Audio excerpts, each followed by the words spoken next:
ఈరోజు మనం రేహమత్ నగర్ ఏరియాలో ఉండడం జరిగింది. జూబ్లీ హిల్స్ ఉప ఎన్నిక జరుగుతున్న వేళ నిన్న బోరబండలోని ఫేజ్ 3లో కూడా బండి సంజయ్ కార్యక్రమాన్ని పెట్టుకుంటే దానికి పోలీసులు పర్మిషన్ ఇవ్వలేదు. లాస్ట్ వరకు ఏదైతే ఉందో కార్యకర్తల అభిష్టం మేరకు లేదా గొడవ మేరకు పర్మిషన్ లాస్ట్ టైంలో ఇవ్వడం జరిగింది.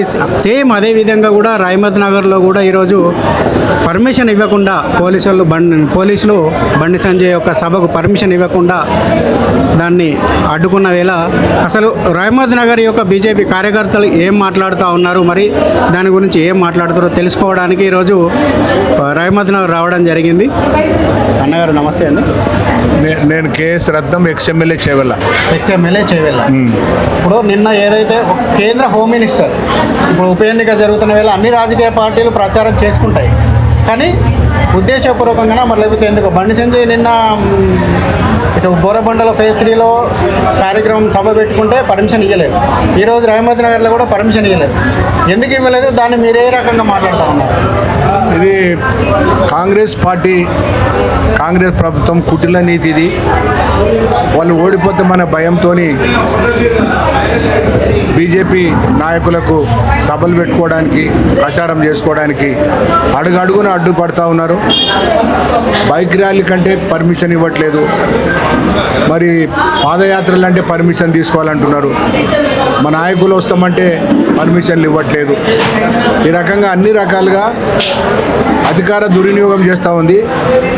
రేవంత్ రెడ్డి గారికి ఇది మంచిది కాదు, ఆ ప్రభుత్వానికి మంచిది కాదు. ప్రజాస్వామ్యంలో ఓటు అడిగే హక్కు అందరికీ ఉంటుంది. ఒక ఇండిపెండెంట్ అభ్యర్థి కూడా ఓటు అడిగే హక్కు ఉంటుంది.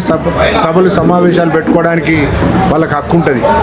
ప్రజల హక్కులను కాలరాస్తుంది కాంగ్రెస్ పార్టీ. దానికి తగిన బుద్ధి చెప్తారు రేపు ఓట్లు వచ్చిన తర్వాత.